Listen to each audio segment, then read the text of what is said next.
Hi, this is Miss Nikki the therapist. Welcome back to my channel where we discuss children's mental health, the impact of acculturation stress on immigrant communities, and insight into my perspective as a school-based therapist. This is the part 2 of our previous conversation about the British miniseries on Netflix, Adolescence, which is a story of a 13-year-old boy that is accused of murdering his classmate. The miniseries covers the investigation process, the forensic psych assessment, and it highlights the raw emotions of the main character, Jamie, his parents, the investigating detectives, friends and classmates, as well as the community as the details and the motives of the murder are uncovered.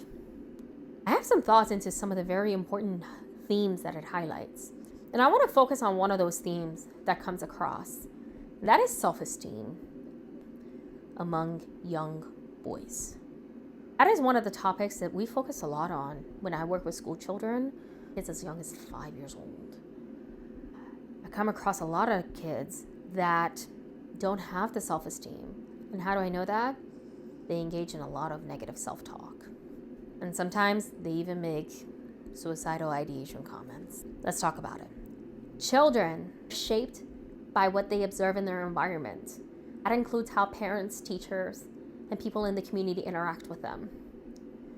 When there's not a lot of positive messaging at home, and a lot of it is negative messaging, talking about what we're doing wrong instead of what we're doing right, children then start to develop that negative self-talk. Most parents in my line of work tend to scold negative behavior more than praise positive behavior. Now, why? Because the way we were parented ourselves. Positive behavior was always seen as an obligation, right? Like, oh, you did what you were supposed to do. You don't get praised for that because you're supposed to do that. That is your job. That is your obligation.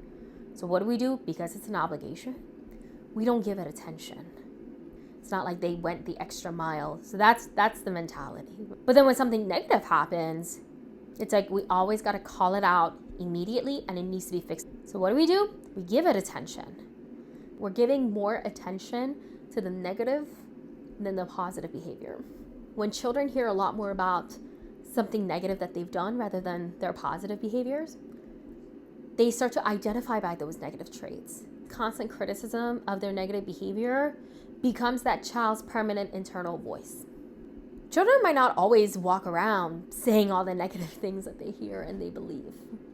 You know when it usually comes out? When a peer or someone else calls them mean names. Instead of being able to stand up for themselves, their negative view of themselves only becomes reaffirmed by that bully. And it makes it harder for them to stand up for themselves. They act out in aggression, temper tantrum, nonstop crying.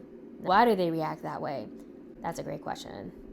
A lot of people believe that emotion regulation is something that comes innately, that is instinctual, and it comes with age as they get older.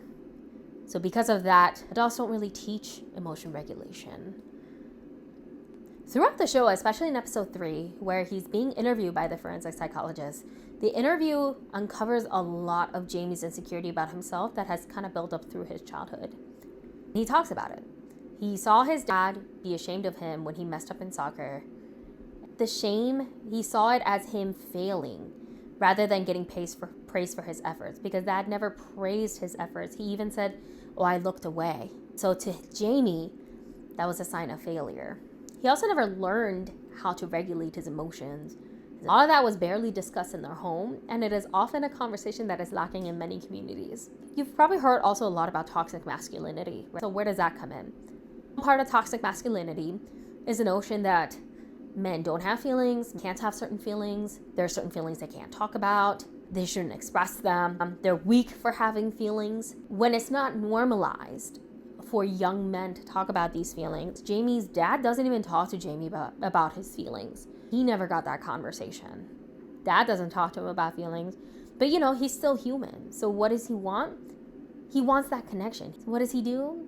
He does what the rest of his classmates do. He gets on social media to fulfill that connection. And as he's talking to his classmates, seeing their posts, putting comments, and just scrolling through the feed, he's also coming across a lot of misogynistic values, what being a man is supposed to be like.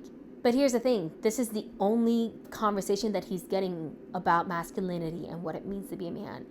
And it is incredibly dangerous, misogynistic. That's all he's hearing. And that drives him to express his masculinity at the expense of being able to have a genuine relationship with others and intimate connections with women.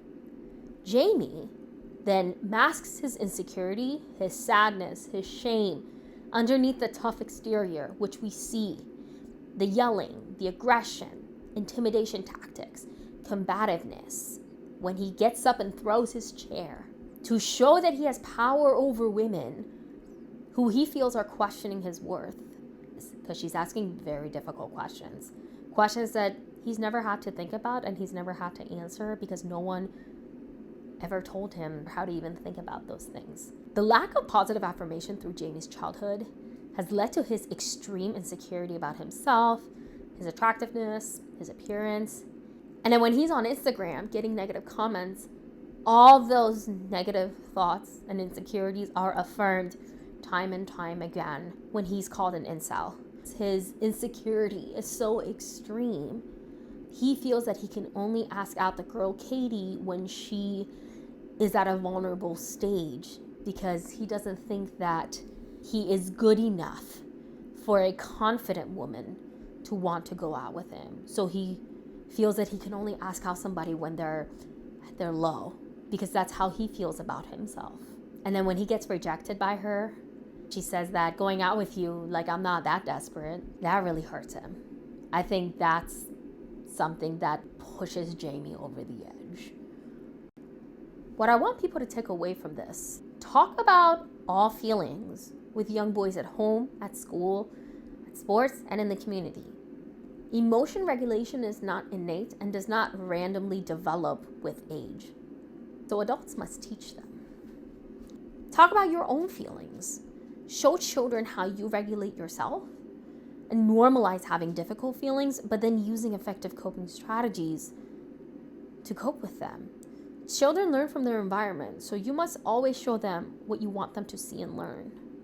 Feelings are not masculine or feminine. They are real, valid, and allowed for everyone. Young boys need the same positive affirmation that young girls get so they can be confident in themselves enough to stand up to bullies. In therapy, we talk a lot about circle of control. Things in the circle of control are things that we have control over, and things outside of the circle of control we don't have control over. You can't control what other people do. That's outside of your circle of control. Your actions, your thoughts, and your behaviors are within your circle of control. As adults, we need to give them the tools, the strength, the affirmation that they need, their circle of control. Make sure you stay tuned for part 3 of my thoughts on Adolescence, the mini-series as a child and adolescent psychotherapist. Thank you so much for watching. Please be sure to like, comment, and subscribe for more on children's mental health, my perspective and insight as a school-based therapist. This account is for educational and entertainment purposes only, and it does not replace or fulfill the full scope of therapy. The content on this video does not replace diagnosis, treatment, or other therapeutic interventions.